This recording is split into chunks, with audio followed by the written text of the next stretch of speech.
Meski ombak gelombang naik tinggi menerjang, jangan bimbang, harap padanya. Tangan Tuhan menjaga. Tuhan tak pernah diam, Tuhan tak pernah lalai. Jangan bimbang, harap padanya. Tangan Tuhan pelihara.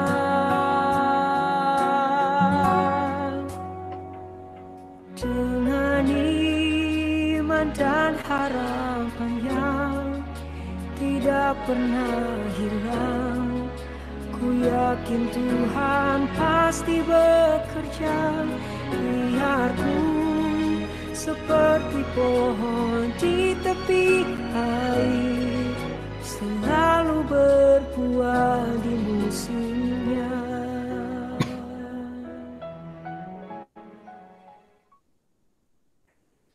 Dalam nama Bapa dan Putera dan Roh Kudus. Amin. Ya Tuhan, kami bersyukur bisa berkumpul kembali sore hari ini dan juga bersyukur bisa berdoa bersama, khususnya di dalam Ekaristi. Yang pertama, kehadiran face to face yang menguatkan kami semua. Dan berterima kasih untuk doa-doa yang senantiasa berguna. Karena doa adalah kekuatan untuk kehidupan kami. Secara khusus, hari ini kami ingin mengingat dan mendoakan mereka yang berpulang kepadamu karena COVID-19. Mereka yang sedang menderita, yang juga yang takut, stres. Kami ingin mendoakan secara khusus mereka semua, teman-teman di Indonesia dan di tempat lain, sanak saudara kami mohon perlindungan dan kesehatan, sebagaimana kami mohon untuk kami sendiri, sekeluarga, kami semua. Kami haturkan doa ini dan mohon terang supaya acara 1 jam iman yang berpikir ini menerangi hati kami, menguatkan iman kami, dan menyatukan kami untuk senantiasa bersyukur dan hidup percaya kepadamu. Kami haturkan doa kami ini dalam nama Putra-Mu terkasih, Tuhan kami Yesus Kristus. Dalam nama Bapa, Putra, dan Roh Kudus. Amin. Saya kembalikan langsung kepada Hans dan Erik. Thank you Romo, and selamat jumpa kembali semua rekan-rekan, sahabat, dan peserta. Happy belated 4th of July saya minggu lalu, so thank you di Marta Mayo for covering. I was out of town last week, udah berasa kayak last year. Kita mungkin bisa mulai dengan seperti biasa pengajaran dengan videonya Romo yang diadakan sekitar 10 menit, dilanjutkan dengan session Q&A, and then setelah itu akan ada pendalaman. So without further ado, if Dia can please start the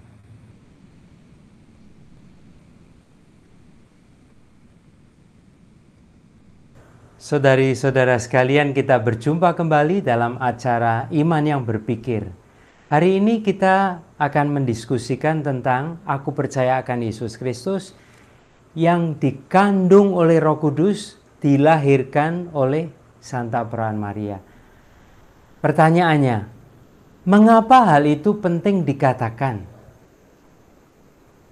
Mengapa perlu ditekankan bahwa Yesus dikandung oleh Roh Kudus dan dilahirkan oleh Santa Peran Maria? Apakah ada latar belakang masalah tertentu? Dan apa maksud dari kitab suci Matius dan Lukas?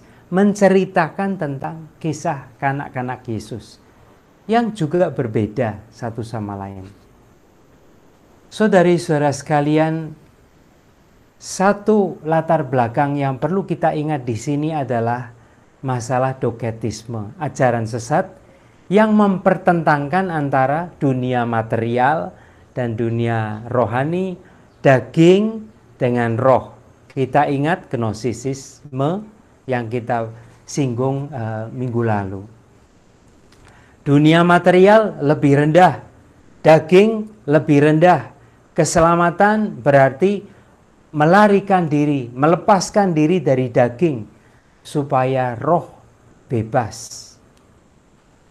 Nah, inti iman Kristiani, fokus iman Kristiani pada sabda yang menjadi manusia, menyangkal semuanya itu. Keselamatan hadir di dalam Yesus, tidak hanya sebagai roh, tetapi keseluruhan diri pribadi, relasinya yaitu dengan Allah. Saudari-saudara sekalian, kisah kanak-kanak Yesus juga menyampaikan kepada kita pewartaan jemaat awal tentang keunikan kelahiran Yesus. Silsilah atau pohon keluarga Yesus di dalam Injil Matius lebih menunjukkan Yesus di tengah bangsa Israel. Yesus unik, lahir di tengah bangsa dan keluarga besar komunitas Israel. Sedangkan Injil Lukas lebih menempatkan Yesus di tengah bangsa manusia.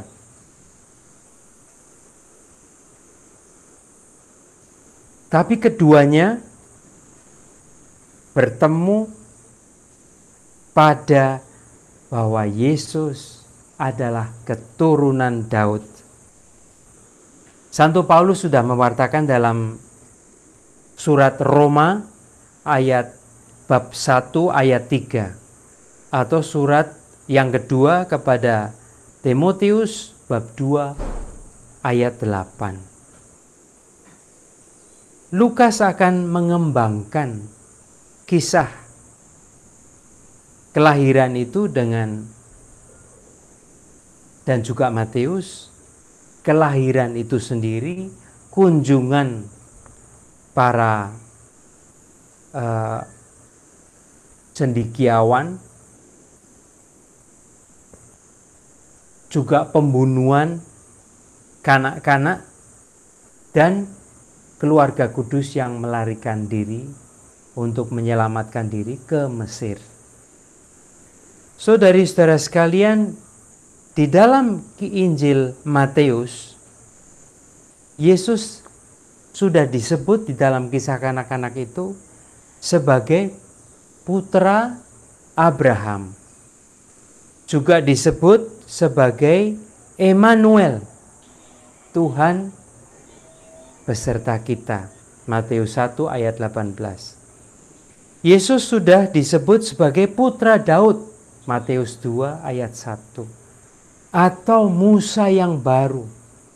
Matius bab 2 ayat 13 sampai 15.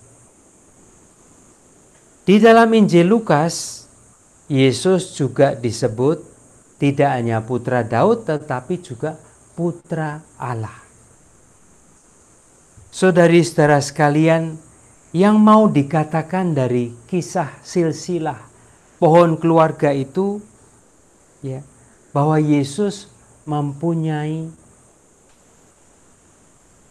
akar dalam bangsanya Israel atau juga di tengah umat manusia, dan seperti kisah Yesus dengan Yohanes Pembaptis tentang para gembala yang datang untuk memuji Tuhan, pelan-pelan menunjukkan asal muasal Yesus yang ilahi. Yesus adalah Mesias. Yesus kelahirannya mempunyai arti bagi seluruh umat manusia. Itulah pewartaan awal, pewartaan dari umat Kristiani awal tentang siapakah Yesus itu. Nah, kemudian kita bertanya tentang ibundanya, Maria. Maria tidak banyak diceritakan di dalam kitab suci. Tetapi sangat penting Bunda Maria sebagai ibunda Yesus.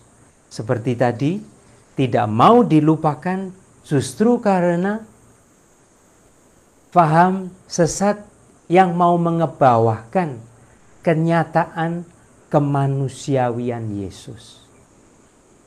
Maka Bunda Maria sangat penting menegaskan bahwa Yesus berasal dari bangsa manusia seperti kita sekalian yang punya ibu dan ayah. Sebagai putra tunggal, ada yang di dalam kitab suci yang mengatakan ada saudara-saudara Yesus. Nah, hal demikian kemudian masuk di dalam ajaran gereja. Tradisi mengatakan Yesus adalah putra tunggal. Dan kata saudara, adelphos, bisa juga berarti saudara. Saudara seperti di Indonesia juga kalau mengatakan ini saudaranya, tidak berarti saudara kandung. Yaitu, tetapi di dalam sebuah budaya yang menghargai ikatan keluarga, sering kita mengatakan itu saudari, saudara. Karena relasi baik, karena persaudaraan, ya, tidak berarti harus biologis. Nah, saudari-saudara sekalian, di dalam tradisi Katolik, Bunda Maria disyukuri, dihargai justru dalam kaitannya dengan Yesus itu tidak boleh dilupakan. Maka sejak awal gereja ada himne, lagu-lagu pujian tentang Bunda Maria, doa-doa tentang Bunda Maria, devosi-devosi tentang Bunda Maria. Salve Regina yang sering kita doakan, mungkin beberapa masih ingat, itu sudah muncul tahun 1000-an. Atau doa Salam Maria sendiri yang bagiannya sebagian besar dari kitab suci. Saudari-saudara sekalian, gereja mempunyai 4 dogma ajaran resmi tentang Bunda Maria. Yang pertama, Santa Perawan Maria, tentang keperawanan Bunda Maria. Sejak awal abad kedua sudah disebut itu. Ya, dan secara resmi Konsili Konstantinopel 553 menjadikannya sebagai ajaran resmi. Ya, kitab suci hanya mengatakan dikandung oleh Perawan Maria. Yang kedua adalah Bunda Allah. Ini juga kuno, dari abad ketiga sudah muncul. Konsili Efesus 431 menyatakan dengan resmi. Lalu yang dari abad 20 itu tentang dikandung tanpa noda dan diangkat ke surga. Intinya adalah tidak boleh melupakan Bunda Maria sebagai Bunda Yesus yang dilahirkan di antara kita. Terima kasih.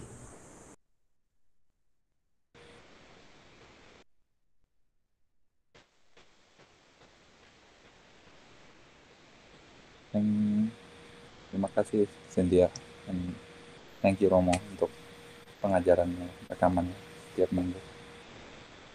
Sekarang kita akan mulai dengan sesi tanya jawab. So, seperti biasanya, bagi ada yang mau bertanya silakan, dipersilakan, boleh langsung unmute dan you can go ahead and pose your question.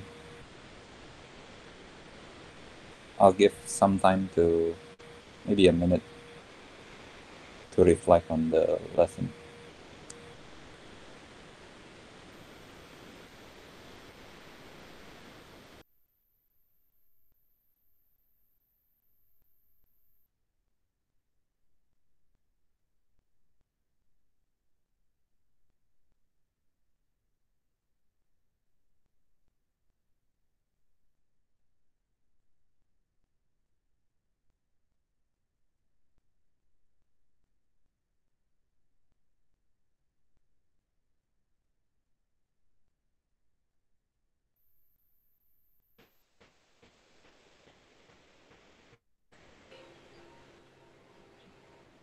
Silahkan kalau ada yang mau ini bertanya.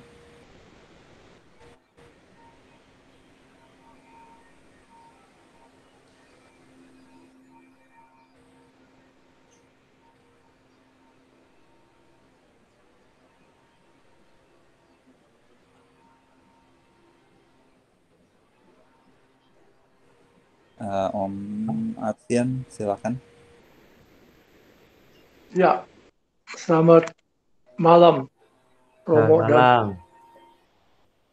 Saya hal Bunda Maria yang saya ingin tanyakan adalah apa kiranya kata-kata yang membuat dia damai ketika mengetahui anaknya itu mati di kayu salib. Karena bagaimanapun juga setiap ibu, anak adalah belahan jiwa daripada ibu. Ini pun sama ketika seorang ibu Indonesia itu yang anaknya menjadi penginjil, misalnya dikirim ke Papua, lalu dibantai, dibunuh di sana. Kata-kata apa kiranya yang menghibur ibu ini? Ya, misalnya kalau biasa kita bilang, ya berbahagialah karena dia diutus oleh Tuhan. Lalu jangan takut, dia pasti masuk ke surga, bla bla bla lah. Tapi buat si ibu sendiri itu dia nggak bisa terima. Ya kayak bagi saya, kenapa kelahiran, ya begitulah intinya. Mau kata-kata hiburan apa yang kiranya paling tepat untuk menghibur Maria sebagai manusia biasa dan juga kawan saya yang juga sebagai manusia biasa. Ya dulu mau. Ya, terima kasih Pak Arsian. Saya merasa cocok sekali dengan tidak hanya pertanyaan, tapi bagi saya isu yang diangkat Pak Arsian ini sungguh menyentuh dan berpangkal dari pengalaman kita, dan lebih lagi kita mau lebih peka terhadap hati seorang ibu.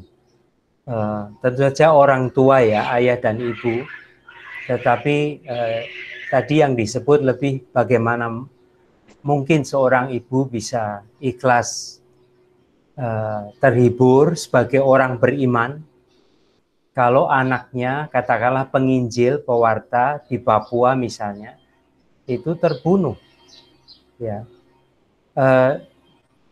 saya ingin mulai, saya merasa begini, Bunda Maria dan keluarganya, Santo Yosef juga, dan mendidik Yesus dari kecil itu sebagai kelompok Anawim itu.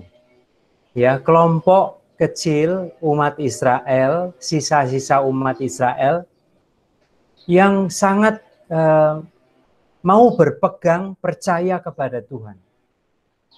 Apapun yang terjadi, dan background-nya adalah sejarah Israel itu, apapun yang terjadi kami mau berpegang percaya pada Tuhan dan berpegang pada janji Allah. Itu yang katakanlah latar belakang pendidikan Yesus demikian yang dihidupi oleh keluarganya, khususnya Ibu Maria dan Santo Yosef. Lalu mungkin yang lain yang muncul di benak saya sekarang itu ketika Yesus sendiri mengatakan berbahagialah orang yang mendengarkan firman Tuhan dan melaksanakannya. Merekalah ibu, saudara laki-laki, saudara perempuan, bagiku. Hal demikian sebetulnya tentu saja interpretasi dalam perikopa itu macam-macam ya. Tetapi sangat merefleksikan, mencerminkan tadi kelompok kecil yang beriman, apapun yang terjadi terus berpegang kepada Tuhan. Hold on, itu apapun yang terjadi juga di dalam kegelapan kehidupan dan di dalam kegelapan katakanlah pengalaman hidup. Ya, dan sekarang ini banyak sekali yang mengalami demikian, orang berpisah gara-gara COVID ini yang kacau balau. Ya, di dalam hidup dalam kegelapan. Tetapi tadi contoh yang dikatakan, di-sharingkan Pak Arsian itu, kok lebih lagi anaknya ini seorang penginjil, diandaikan orang yang menghidupi Injil dan makanya membagikan Injil. Tapi kok malah dibunuh. Lalu yang terakhir, saya ingat katakanlah dalam tradisi para nabi itu, yang kemudian juga sering di dalam kitab suci dikatakan itu, salah satu firman Tuhan yang agak diulang-ulang itu jangan takut. Jangan takut itu. Itu Bunda Maria mendengar sendiri dari malaikat. Tetapi sebetulnya menyapa pengalaman iman yang mendasar, hidup bersama Allah kalau membiarkan diri hidup dipegangi katakanlah ya, dan memegangi tangan Tuhan, itu pasti ada jalan. Ya, seperti lagu kita tadi, ya, dan tidak hanya ada jalan, kalau orang yang percaya akan subur hidupnya. Ya, jangan hanya berpikir materialistis toh. Tetapi maksudnya kuat maju terus di dalam kehidupan. Ya, semuanya bisa roboh, tetapi dia akan maju terus. Nah, saya mengakhiri dulu itu ya tradisi para nabi yang juga dibunuh. Maka Bunda Maria kemungkinan banyak mendengar dari Santo Yusuf, yang lebih banyak katakanlah di sinagoga, cerita-cerita tentang para nabi Israel yang memang itu hampir semuanya itu ujung-ujungnya dibunuh. Mungkin itu memberi penghiburan, lalu ketika di bawah salib itu katakanlah ya sedihnya tidak kurang-kurang, tetapi mungkin bisa berkontemplasi katakanlah ya, melihat secara lebih luas, paling tidak ini nabi, orang pilihan, orang yang dikasihi Tuhan. Hanya sekarang yang saya lihat penderitaan, salib yang rasanya tidak masuk akal. Tapi walaupun tidak masuk akal, saya masih berusaha untuk menyerahkannya kepada Tuhan, menunggu saatnya yang baik supaya lebih masuk akal. Dan seringkali hanya bisa begitu. Ya, walaupun saat ini tidak masuk akal, tetapi pelan-pelan ya, nanti kita akan lebih mengerti. Bukan justifikasi ya, bukan pembenaran, bukan escapism, melarikan diri dari kenyataan ya. Makanya saya senang Pak Arsian referensinya adalah Maria yang berdiri di bawah salib. Seperti Injil Yohanes itu. Ya, yang mengatakan Maria itu yang berdiri di bawah salib. Ya, para murid itu pada lari kecuali beberapa orang, beberapa perempuan, dan salah satunya dan kemungkinan itu yang membuat mereka tidak lari itu ya Bunda Maria itu. Terima kasih Pak Arsian, itu sharing saya sedikit. Ada tambah sedikit mau, bisa ya? Halo? Silakan Erik yang. Oh, Pak Erik ada tambahan sedikit ya. Ah, ah. Boleh, silakan. Jadi gini, mau kadang-kadang saya tuh saya tahu Tuhan itu pembawa kedamaian, Tuhan penolong, macam-macam lah yang saya bilang superlatif. Tapi kalau saya katakan bahwa saya percaya Tuhan saya, tapi juga saya harus hope for the best, but prepare for the worst. Jadi saya selalu berkatakan juga sama ya keluarga selalu juga hope for the best, but prepare for the worst. Hope for the best, but prepare for the worst. Walaupun kita bertuhan. Menurut pendapat Romo, kalau patokan itu bagaimana? Saya hanya mau menambahkan 2 catatan kecil, Pak Arsian ya. Karena itu sangat make sense ya, dan banyak pendekatan begitu. Bahkan yang paling keras adalah kalau mau damai bersiaplah perang gitu. Ya, Tapi benar. catatan kecil saya, yang pertama ada yang disebut hard peace, ya, atau costly peace. Itu kata itu bisa diganti costly love atau apa ya juga. Jadi damai, tetapi damai yang tidak gampangan, tidak murahan. Ya, itu yang pertama. Jadi tidak damai itu berarti tidak ada gangguan, damai itu gampang dicapai. Kadang-kadang ada yang damai seperti Bunda Maria di bawah salib itu, kalau berani sungguh tidak lari dari salib, kalau berani terus berpegangan pada iman, kalau berani itu berpegang pada sabda Tuhan misalnya, ya, dengan rendah hati ya, dengan air mata. Ini saya omong tidak orangnya lalu loncat-loncat haleluya haleluya, sepertinya tidak peka terhadap kesedihan. Karena bisa jadi kalau orangnya demikian, orang lain masih sedih. Ya, itu yang hati-hati, kita mau PK dengan tidak hanya diri sendiri tapi orang lain. Terus yang kedua tadi tentang prepare for the worst, itu catatan kecilnya, kita mau tetap komit pada Injil, pada Yesus tuh. Jadi kalau saya tadi ekstrimkan, kalau mau damai siap perang, asal kita jangan lalu hidupnya training untuk for war tuh. Our life is training for war. Nah, lalu hidup kita katakanlah sangat unsettling ya. Mungkin hanya pikirnya enemy, siapa kemungkinan musuhnya, apa kemungkinan yang paling jelek gitu.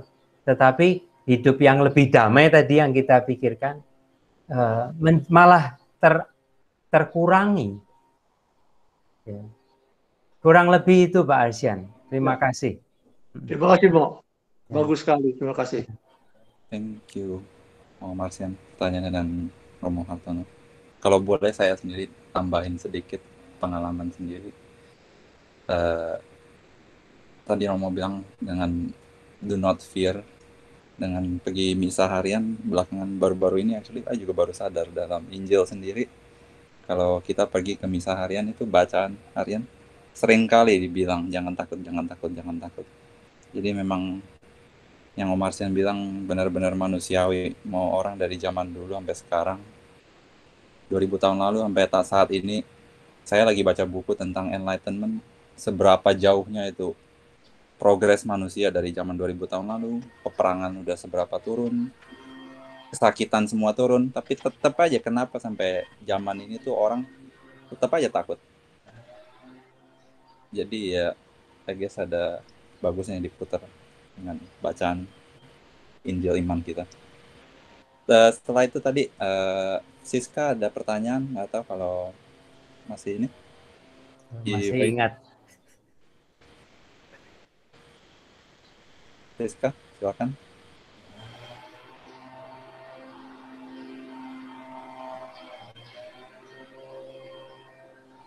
Are you there? Kalau belum ada, mungkin yang lain yang mau bertanya dipersilakan terlebih dahulu.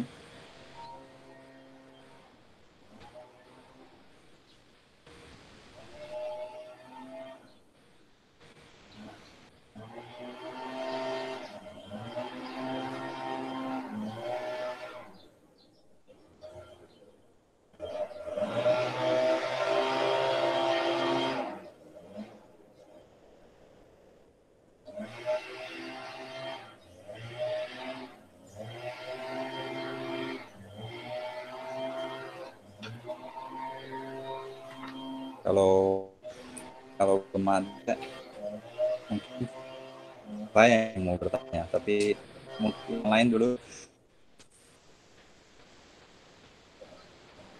Mungkin sementara menunggu Erik, apakah mau mengatakan sesuatu? Kalau tidak, saya ingin nyambung tentang abad pencerahan yang Erik sebut itu. Boleh Romo, actually, silakan. Ya, hanya sedikit saja, karena Erik membawa isu yang ya menyadarkan kita, juga menyadarkan, membuat kita masih mau bertanya siapakah manusia itu. Ya. Nah, Erik tadi menyebutkan abad yang disebut abad-abad Enlightenment. Enlightenment age itu biasanya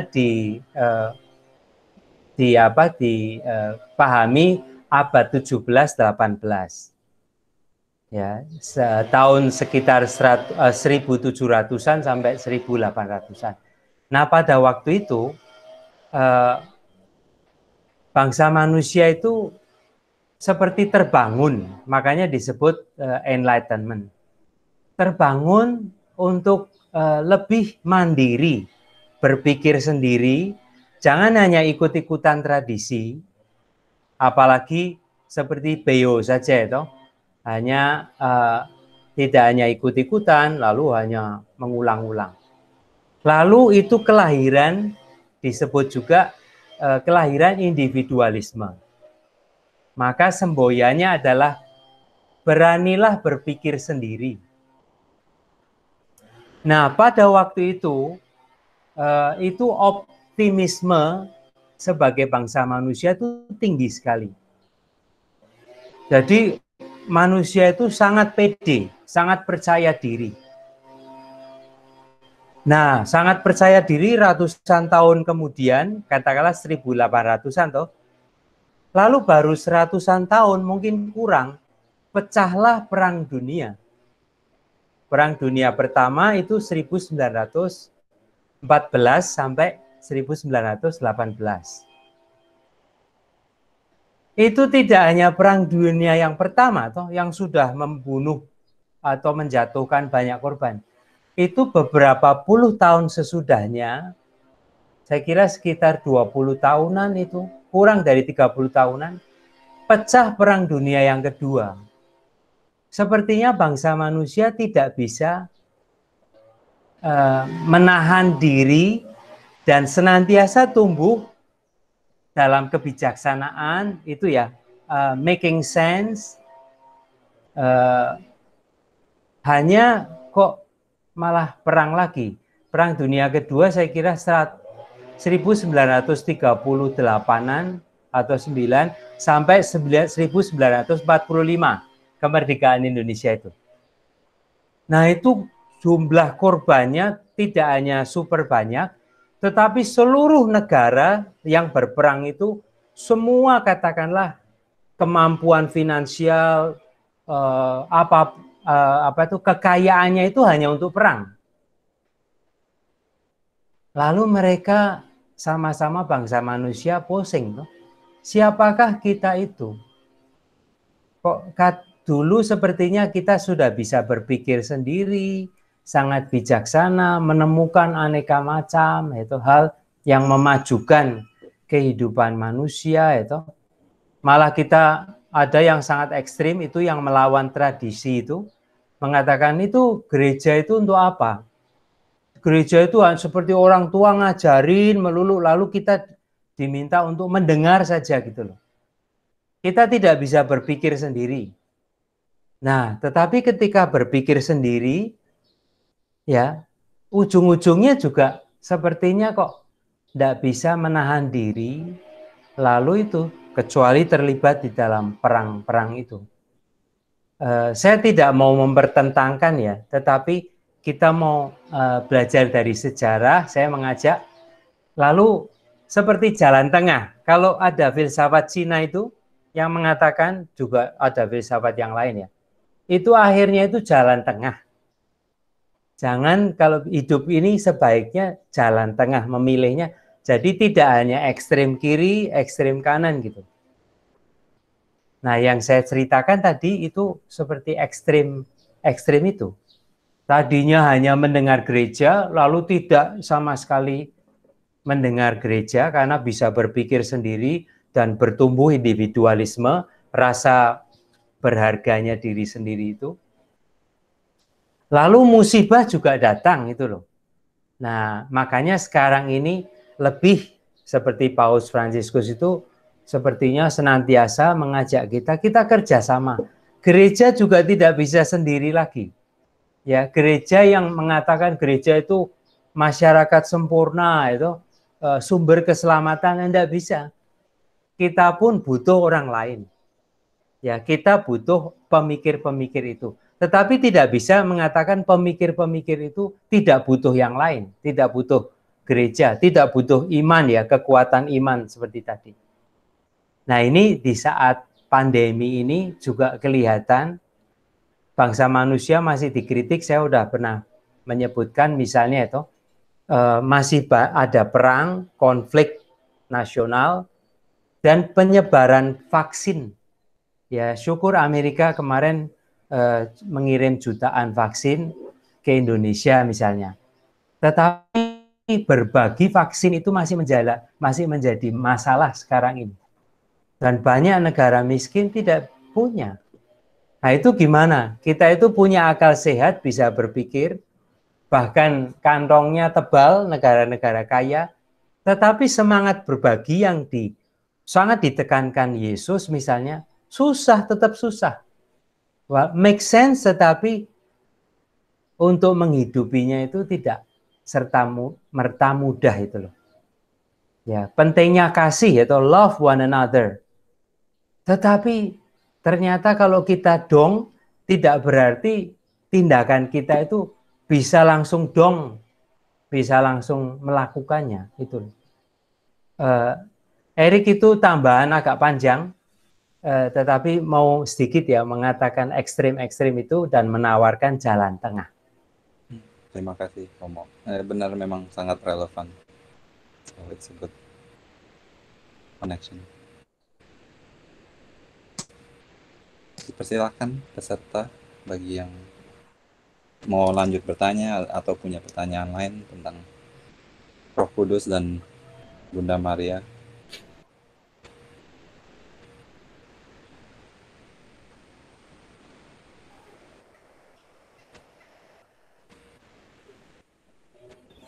Jika tidak juga, silakan. Boleh, ini ya Ian, saya mau tanya, kalau di iman Katolik kan kita percaya bahwa Maria diangkat ke surga dan juga dimahkotai, karena itu kan salah satu dari misteri mulia ya Romo dalam Rosari. Terus tapi kadang-kadang tuh di orang-orang Kristen yang Protestan itu selalu bilang dia selalu mengacunya ke Alkitab. Nah, di Alkitab itu di mana mau yang kayaknya itu kan memang ada di Revolution ya, maksudnya di kitab Revelation. Iya, tapi di bagian yang mana mau yang kalau misalnya kita argue sama mereka tuh kayaknya selalu masih nggak bisa menerima gitu bahwa Maria itu salah satu yang maksudnya diangkat ke surga dan dimahkotai di surga. Bisa tolong mau bantu? Ya, terima kasih Yen. Sebetulnya yang lebih bermasalah itu Bunda Maria dikandung tanpa noda, yaitu dari abad 19, tahun 1854-an itu dijadikan dogma gereja. Nah, itu paling sulit itu kitab sucinya. Ya, tapi saya mau melompat dulu ke pertanyaan ya. Yang diangkat ke surga itu sebetulnya banyak gereja-gereja lain juga sama. Gereja Timur punya yang mirip tetapi sebutannya lain, yaitu tidurnya Bunda Allah, the dormition of the Mother of God. No, instead of assumption diangkat ke surga itu. Tapi ajaran gereja Katolik memang diangkat, tidak mengatakan Bunda Maria itu meninggal. Ketika hidupnya sudah selesai di dunia, Bunda Maria badan dan jiwanya diangkat ke surga. Kalau yang gereja Timur, gereja Ortodoks, beberapa gereja lain itu percaya juga tentang yang hal ini ya. Tapi misalnya yang gereja Timur itu mengatakannya Tuhan, the dormition of the Mother of God, tidurnya Bunda Allah. Nah ini dalam bahasa Inggris kita pakai loh. Kita seringkali di dalam doa-doa tidak mengatakan Bapak ini meninggal toh, tetapi he sleeps, ya toh. Ibu ini meninggal, ya. Dia mengatakan sleeps gitu loh. Ya, hanya tidur gitu. Ya. Nah, sekarang saya bertanya, mau kembali kepada kitab suci itu. Itu memang sulit itu.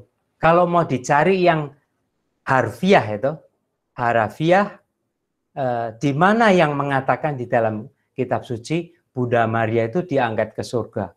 Nah, yang lebih problematik itu dikandung tanpa noda itu. Bunda Maria ketika dilahirkan dikandung oleh Santa Ana dan Bapak Yoakim itu orang tuanya itu tanpa noda. Ya, itu yang lebih bermasalah. Nah, sekarang saya akan memberi dua clue untuk ini. Yang pertama, yang mau ditekankan adalah kemahakuasaan Allah. Untuk yang dikandung tanpa noda mau mengatakan Tuhan itu mempersiapkan inkarnasi. Mempersiapkan kelahiran Yesus dengan mempersiapkan kelahiran ibundanya. Kuasa Tuhan. Nah, untuk yang diangkat ke surga, mirip begitu. Kuasa Tuhan. Tuhan berkuasa untuk membangkitkan. Dan terlebih yang diangkat ke surga itu karena rahmat kebangkitan putranya. Rahmat kebangkitan Yesus itu, maka putranya mulia, ibundanya ikut mulia. Nah, satu referensi kitab suci yang sering disebut itu itu kuasa Tuhan. Misalnya surat Rasul Paulus, saya lupa persisnya itu, tapi menyebutkan Tuhan yang mempersiapkan orang yang benar itu, macam itu. Tuhan kuasa Allah yang berkenan kepada orang yang benar, menjagai orang yang benar dari noda dosa, macam gitu. Dari segala mara bahaya, mungkin tidak pakai eksplisit noda dosa, tetapi dari aneka macam mara bahaya dan para musuh macam itu. Tapi itu hanya itu sebetulnya. Jadi Paus dengan persetujuan para uskup loh, yaitu tidak hanya dogma itu tidak hanya ajaran Paus, ya, tetapi para uskup menyetujui. Ya, yang pertama yang dikandung tanpa noda. Yang kedua tadi saya mau kita jangan lupa konteksnya adalah sesudah Perang Dunia Kedua. Sepertinya di tengah hopelessness toh, Tuhan di mana? Tuhan di mana? Dalam Perang Dunia semua hancur. Yaitu seakan-akan kebebasan lebih besar dari Allah. Kebebasan manusia. Lalu gereja mau dengan itu diangkat ke surga itu mengatakan Tuhan masih kuasa. Dan kuasanya diperlihatkan dari membangkitkan Yesus itu. Dan karena anaknya dimuliakan, ibundanya dimuliakan. Karena Yesus dibangkitkan dan dimuliakan, para murid Yesus, kita juga sekalian diberi pengharapan. Kita pun akan diperhatikan dan dipermuliakan oleh Tuhan. Kurang lebih begitu, Yen. Oke. Makasih, Mo. Nah, kalau yang di kitab Wahyu yang dibilang kalau ada perempuan yang bermahkota, itu bukan kita nggak bisa sebut itu sebagai Maria, bukan? Iya, diasosiasikan begitu. Ya, itu diasosiasikan sebagai Bunda Maria, tetapi kan tidak bisa dikatakan itu bicara tentang Bunda Maria. Itu eksegesinya terlalu melompat terlalu jauh. Oke. Ya, tetapi memang kalau misalnya diasosiasikan begitu kan dengan kata lain orang denominasi yang lain kayak yang Kristen Protestan juga kan mestinya mengakui juga bahwa itu kan Maria ya, Mo ya. Kalau misalnya diasis, tapi sekarang ini kan mereka masih nggak bisa, masih belum bisa mengimani itu ya, Mo. Ya, sebetulnya kita tidak boleh lupa, mereka juga luka. Orang Katolik juga luka. Maka awal-awal itu masih banyak orang Katolik itu ragu-ragu dengan kitab suci. Gitu. Tetapi sebetulnya sekarang sudah hampir punah itu rasanya loh. Tetapi sebelumnya kitab suci adalah Protestan. Maka di gereja Katolik kalau di Indonesia itu adanya Mada Bakti dan Puji Syukur, bukan kitab suci. Itu hanya 10 tahun terakhir atau kurang itu ada kitab suci dalam gereja. Nah, dulu langsung dikatakan itu Protestan. Nah, yang Protestan sama. Kalau mulai nyebut Bunda Maria, nah itu Katolik. Nah, maka mereka juga agak ngeper. Tapi sekarang juga kalau saya selalu orang-orang Protestan bilang, oh mereka nggak pada baca kitab. Padahal saya pikir kita tuh yang setiap misa pasti itu ada bacaan perjanjian lama dan perjanjian baru. Itu aja kita udah, kalau kita ke gereja tiap hari 365 hari, ya pasti itu udah mendalami Alkitab. Sejauh saya tahu tadi Erik juga nyebut tentang itu ya, kitab suci yang berbicara dalam kehidupan. Tapi di gereja Katolik itu secara sistematis terstruktur setiap 3 tahunan, setiap 3 tahun itu kita membaca seluruh kitab suci, hampir 100%. Oke, Arema, makasih. Ini ada satu pertanyaan di dalam box ini dari Cecilia Sumasta tentang sikap Bunda Maria mana yang patuh kita contoh dalam kehidupan sehari-hari. Lalu yang awal kan tentang vaksin tadi ya.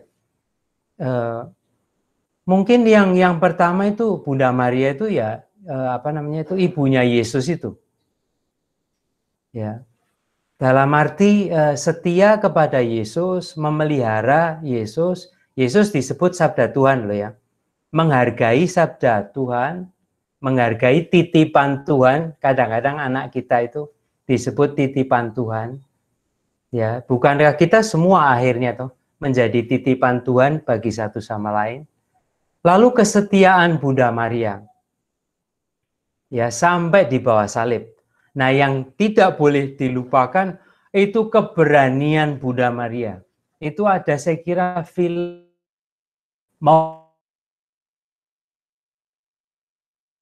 Bunda Maria itu tidak hanya perempuan muda itu, tapi perempuan muda yang super berani itu. Ya, dan berani mempertaruhkan segala-galanya dengan kekuatan batin yang luar biasa itu, sehingga kita tidak bisa membayangkan gereja itu ada tanpa Bunda Maria. Dalam gereja itu susah dibayangkan lahir sudah kenaikan Tuhan sesudah kebangkitan tuh tanpa Bunda Maria. Karena Bunda Maria lah yang tetap berdiri dekat-dekat dengan Yesus tuh di kayu salib. Maka itu orang yang tabah sekali, kuat sekali, dan akhirnya mengumpulkan kembali yang takut-takut jadi kumpul kembali. Ya, kurang lebih itu syukur untuk figur Bunda Maria. Sebagai contoh simpelnya, guys, orang yang bisa jadi contoh sebagai manusia biasa. Tuhan Yesus kan Tuhan Yesus. Bunda Maria itu manusia yang bisa dipatutan. Iya, dan itu figur perempuan itu loh. Itu penting ya untuk kita belajar lebih lengkap, seimbang ya. Saya bukan mengatakan perempuan super Wonder Woman lalu atau Wonder Man, Superman ya. Tapi kita syukur kita Yesus dan Bunda Maria itu katakanlah spiritualitas yang saling melengkapi. Ya. Makanya tahun ini juga tahun Santo Yosef kan. Nah, Santo Yosef itu jangan lupa juga itu lebih sedikit lagi di dalam kitab suci. Bunda Maria itu punya beberapa kata. Santo Yosef tidak ada katanya apapun. Thank you Romo, and thank you Cecilia buat pertanyaannya. Om Susilo mau bertanya, silakan. Romo, saya ingin tanya Romo, pada waktu Maria melahirkan Yesus, apakah dia sudah mengetahui akan hari akhir anaknya itu? Selama dari lahir sampai umur 33 tahun itu. Apakah dia tahu bahwa anaknya itu suatu saat akan menderita dan akan disalib? Nah, di sini saya lihat ada dua kemungkinan, Romo. Dia tahu atau nggak tahu, gitu. Kalau dia tahu, itu dia penderitaannya bagaimana besar selama 30 tahun. Dan sebab itu semacam determinisme, gitu, yang tidak bisa dia hindari. Tapi kalau dia nggak tahu, dia menjalankan free will-nya, mencoba untuk menghindari jangan sampai Yesus itu disalib. Nah, menurut Romo bagaimana? Kalau jawaban hampir kelakar seperti joking ya, sedikit ya. Sedikit-sedikit tahu. Maksud saya demikian. Kan awal asalnya Yesus itu juga agak aneh. Ya, kalau di dalam hidup Yohanes Pembaptis, orang-orang itu juga sampai bertanya, mau jadi apa anak ini tuh? Karena khusus sebetulnya itu diangkat dalam kitab suci, tetapi kadang-kadang terjadi di antara kita kan. Ada anak yang lahirnya pas Merapi meletus, misalnya gitu. Gunung meletus, lalu kita bertanya-tanya orang tua tuh, ini mau jadi apa ini anak ini? Kok pas lahirnya, pas saat pandemi, misalnya demikian. Loh. Nah ini juga menjadi cara kitab suci untuk mengatakan keistimewaan. Nah itu mungkin dalam hidup Bunda Maria sedikit banyak ya, dan bahkan kitab suci menyebutkan eksplisit itu. Simeon mengatakan ada sebilah pedang akan menusuk ya hatimu. Nah itu mungkin jadi peralambang mungkin anak ini khusus macam itu, tapi biasanya kan orang tua condong besar hati ya, rasanya demikian. Maka atau mungkin saya tidak mau mengatakan berpikiran positif ya, tetapi besar hati itu. Ya, lalu biasanya mau senantiasa mendampingi anaknya. Apapun yang terjadi. Ya. Bahkan itu yang terkenal dari cerita orang Korea itu, seorang tua mengatakan demikian, ibu Korea mengatakan, anak, kalau seorang anak kalau ibu orang tua meninggal, kami akan dikuburkan di tanah toh. Tetapi kalau kamu yang meninggal, kuburanmu ada di hatiku. Nah, itu saya kira cerita orang Korea itu. Maaf Pak Sulis, sebentar. Orang itu mau mengatakan itulah orang tua. Maka mungkin juga menderita ya, ada juga, tetapi juga bahagianya besar sekali. Silakan Pak Susilo, maaf. Enggak, saya bayangkan ya, sebagai seorang ibu, seandainya nih kita asumsi sebagai dia tahu kan, Romo tadi bilang mungkin dari nubuatan, dibilangin sama Santo Yosef gitu dan sebagainya.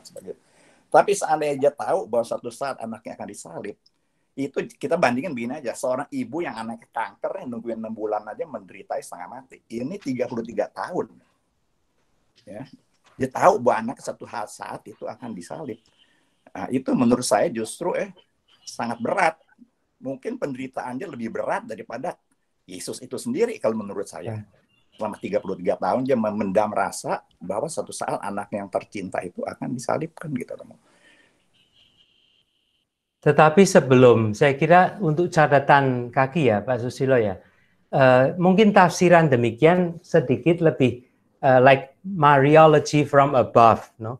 Bunda Maria yang lebih, katakanlah, bukan keilahiannya, tetapi seperti banyak sekali rahmat sehingga tahu lebih banyak gitu. Tapi kalau Mariology from below atau Christology from below, yang lebih menekankan perjalanan manusia yang biasa, itu bahkan kami bisa mengatakan Yesus itu juga tidak tahu tentang apakah dia akan disalibkan loh. Oh ya? Ya, itu kalau membaca kitab suci, yaitu dia di awal kisah sengsara sudah ada bayangan gelagat yang tidak karuan tuh itu. Lalu mengatakan, Bapa, rasanya akan penderitaan besar sekali. Kalau bisa piala ini kau ambil, itu. Tetapi segera dia kembali kepada iman tadi itu, iman yang kuat. Tapi bukan kehendakku, tapi kehendakmu lah. Ya, seandainya akan terjadi sesuatu, ya dalam kehendakmu, dalam rencanamu. Semacam itu Pak Susilo. Lalu kita bagusnya dari teologi demikian, lalu kita sama-sama berziarah. Kita sebagai rekan sepeziarahan bangsa manusia itu, yang imannya tidak selalu sangat cemerlang, gitu.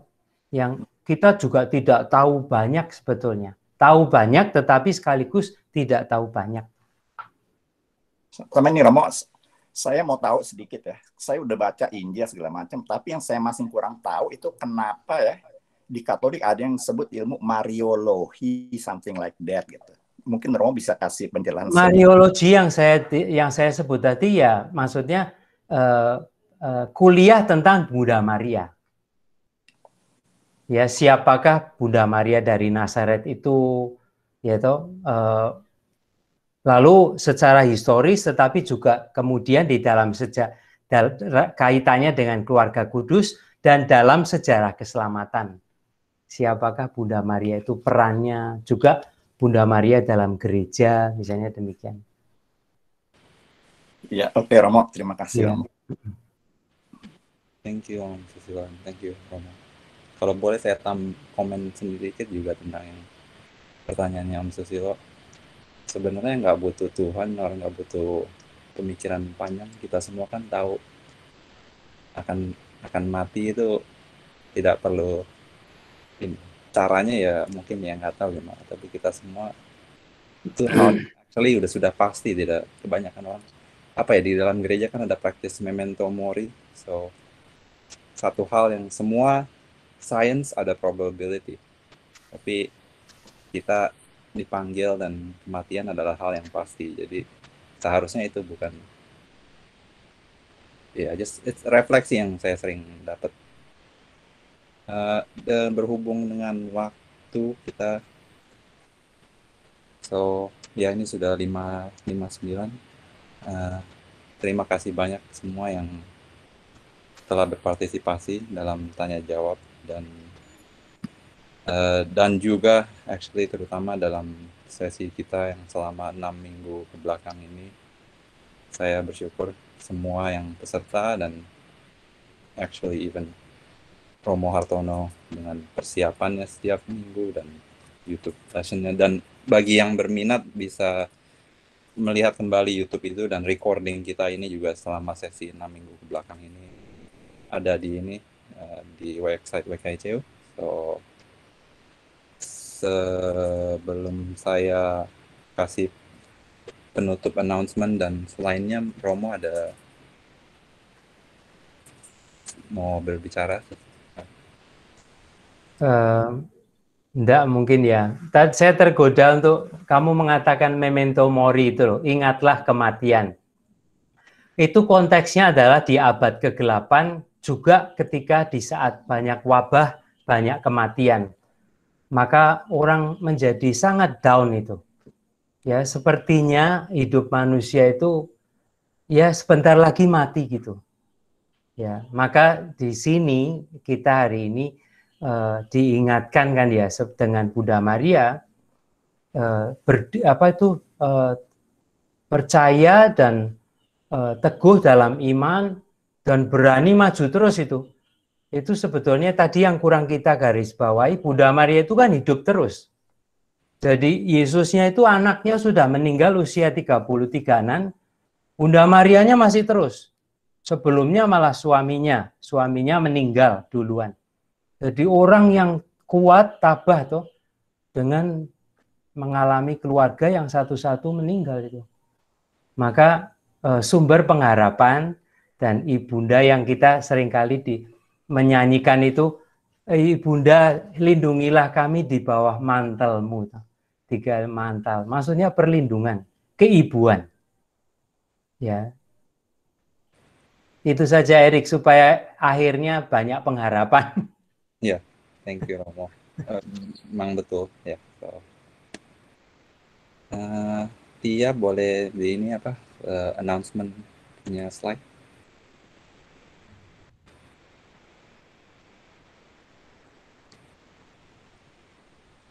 So pertama-tama bagi yang terpanggil sila dipersilahkan berikan sumbangan seperti biasa melalui cek ke WKICU, bisa dikirim ke Marcella Raharjo, address bisa dilihat, dan juga elektronik melalui Zelle kepada jovara3@gmail.com dengan catatan IYB. Dan berikutnya pengumuman tentang Ignition Spiritual Exercise yang kita juga lakukan setiap hari Kamis jam 8. Dan iman yang berpikir seperti yang saya bilang tadi, kita very blessed to have Romo Hartono menemani kita selama 6 minggu ini. Minggu depan akan dilanjutkan lagi dengan topik kebangkitan Yesus dan kemuliaannya, mengadili orang hidup dan mati. Dan itu akan dibawakan oleh Romo Henry bersama sepertinya Edwin yang akan menggantikan saya juga. Thank you semuanya. Dan sebelum saya lupa, actually satu patah kata sebagai ketua OMK or Mudika juga mau mengundang keluarga semua di sini, dan keluarga dan yang punya anak-anak dan saudara untuk ke acara OMK akan mengadakan retret tanggal 10 sampai 12 September di Santa Teresita Youth Center selama 3 hari, dan akan dibimbing oleh Romo Henry. Jadi mengumumkan ke semua dan bisa diajak anak-anak dan saudara-saudara kenalan. Bisa menghubungi saya langsung melalui WhatsApp.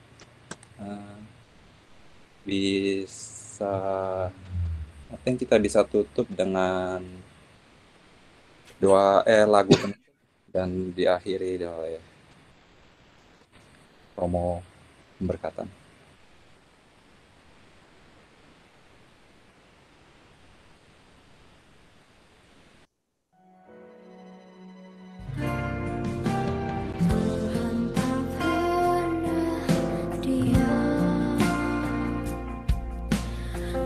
Harapan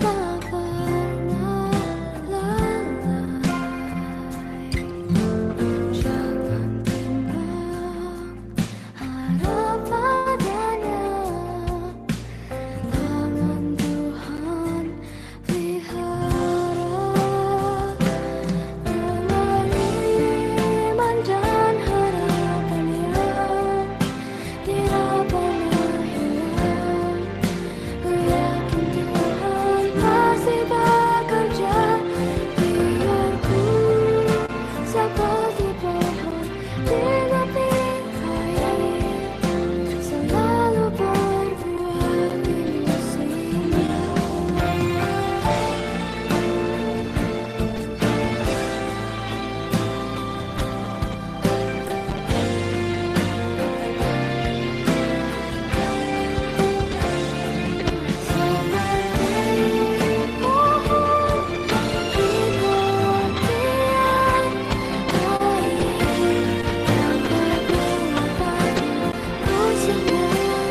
Dalam nama Bapa dan Putra dan Roh Kudus. Amin. Ya Tuhan, kami bersyukur sekali lagi hari ini boleh berkumpul untuk merenungkan firman-Mu. Kami bersyukur karena semua anugerah-Mu, terlebih anugerah kesehatan dan perlindungan, penyertaan-Mu di dalam kehidupan kami sehari-hari. Kami bersyukur untuk Yesus dan Bunda Maria dan Santo Yosef yang menjadi model bagi keluarga kami, supaya kami senantiasa bermurah hati, mendengarkan firman-Mu, memberi ruang senantiasa untuk Injil kabar gembira-Mu, dan maju bersama sebagai komunitas murid-murid putra-Mu dan putra-putri Bunda Maria, serta Santo Yosef. Kami akhirnya mengaturkan diri kami dan keluarga kami apa adanya, senantiasa mensyukuri perlindungan-Mu. Kami haturkan doa ini dalam nama Putra-Mu, Tuhan kami Yesus Kristus. Amin. Saudari-saudara sekalian, sekali lagi terima kasih untuk kebersamaan kita. Pertama-tama 6 minggu terakhir ini, kerjasama kita juga untuk Hans, Agem, dan Erik, dan teman-teman setia, Mayo, marilah kita mohon bersama. Tentu saja kami semua kurang semangat seandainya tambah semangat karena kehadiran teman-teman semua. Maka marilah kita mohon berkat Tuhan dan kita nanti cari waktu untuk bertemu kembali. Makasih Romo. Tuhan sertamu. Tuhan sertamu juga. Semoga Allah yang Maha Kuasa memberkati kita sekalian dan semua yang kita doakan dalam nama Bapa dan Putra dan Roh Kudus. Amin. Amin.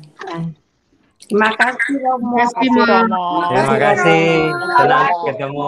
Sehat sekali, Bye-bye. Thank you. Bye. Selamat persiapan makan yang enak, yang sehat. Bye-bye. Tahu aja Romo.